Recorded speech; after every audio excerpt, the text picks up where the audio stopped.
Zdravo. Evo mene nakon dužeg vremena, nakon oporavka od korone, evo je jedan video novi. Znači, sad ću da pokažem kako se namješta ova kost, žbica, odnosno radius. Znači tu između te žbice i ove lakatne kosti od između, znači ne u ručnom zglobu, ne tu kad se desi ukleštenje, nego ovdje.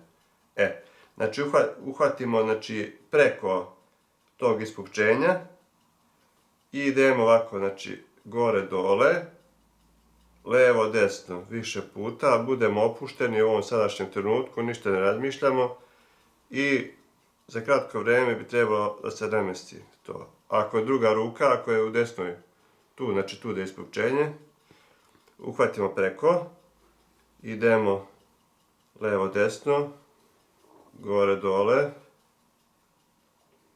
i to je to.